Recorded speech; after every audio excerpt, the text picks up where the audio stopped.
garis depan timur Ukraina, ribuan prajurit berada dalam situasi yang semakin sulit. Pertempuran yang berkepanjangan dengan pasukan Rusia membuat posisi pertahanan Ukraina di beberapa sektor menghadapi tekanan besar. Para pengamat militer menggambarkan kondisi ini sebagai titik kritis yang dapat menentukan arah perang di tahun-tahun mendatang. Situasi di garis depan. Pertempuran intens terus terjadi di wilayah timur dan selatan Ukraina, termasuk Donetsk, Zaporizhia, dan Kharkiv. Laporan dari berbagai sumber menyebutkan bahwa pasukan Ukraina berjuang mempertahankan posisi mereka di tengah serangan artileri dan drone Rusia yang meningkat. Menurut sejumlah analis Eropa, medan tempur yang kini dikuasai Rusia memaksa Ukraina menghadapi dilema strategis, bertahan dengan risiko kerugian besar atau mundur demi menyelamatkan pasukan yang tersisa. Kedua pilihan tersebut sama-sama memiliki konsekuensi serius. Mantan perwira militer Swedia, Michael Waltersson, dalam analisis yang dikutip beberapa media internasional, menyebut bahwa ribuan tentara Ukraina berada dalam posisi terjebak di sejumlah titik pertempuran. Mereka menghadapi kondisi yang sangat sulit. Pilihan bertahan atau mundur sama-sama berisiko tinggi, ujarnya. Risiko dan dilema taktis. Medan perang Ukraina dikenal keras dan menuntut ketahanan fisik serta mental luar biasa. Para tentara seringkali harus bertahan di posisi yang hampir tidak memiliki nilai strategis besar, tetapi penting untuk menjaga moral dan garis pertahanan. Jika pasukan memilih mundur, risiko lain muncul, hilangnya kontrol atas wilayah vital dan ancaman jatuhnya kota-kota strategis di timur. Di sisi lain, bertahan berarti menanggung kerugian besar akibat serangan udara, rudal, dan artileri jarak jauh. Sejumlah analis militer menilai, selain faktor medan, tantangan utama pasukan Ukraina adalah ketersediaan logistik, amunisi, dan tenaga manusia.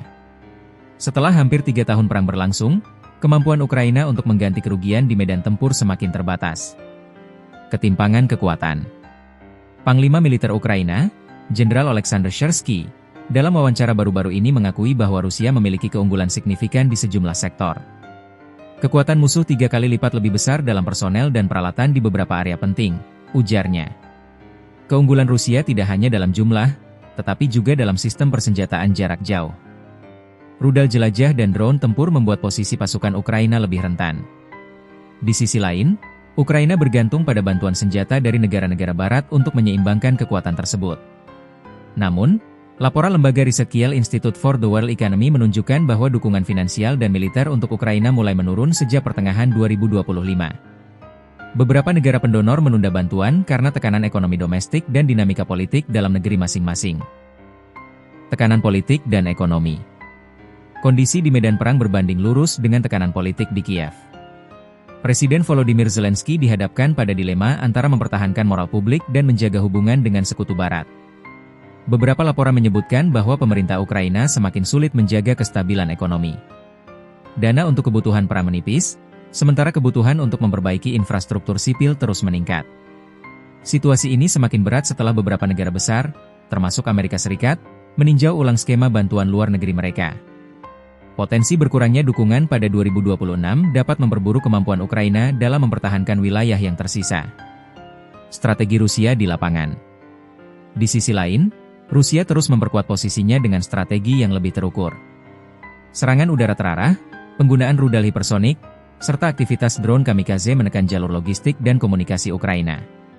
Pakar militer Rusia, Rustem Klupov, menjelaskan bahwa pasukan Rusia kini lebih fokus pada taktik pengepungan terbatas yang bertujuan melemahkan pertahanan Ukraina secara bertahap.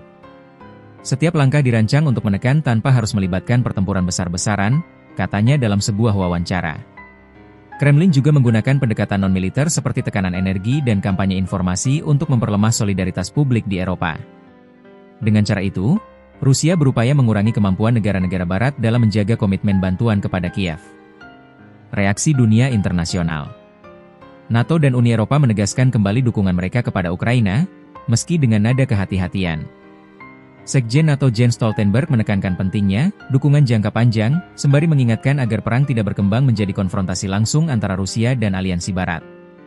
Sejumlah negara seperti Jerman, Prancis, dan Polandia juga mendorong upaya diplomasi, namun tanpa mengendurkan bantuan militer dasar.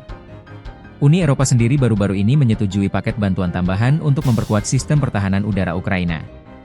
Beban psikologis dan kemanusiaan. Konflik yang berlangsung lama tidak hanya menekan kekuatan militer, tetapi juga moral prajurit. Banyak tentara Ukraina harus bertahan dalam kondisi medan yang keras, cuaca ekstrim, dan minim peralatan. Laporan lembaga kemanusiaan menyebutkan bahwa tekanan psikologis di kalangan pasukan sangat tinggi, terutama di area yang terus diserang.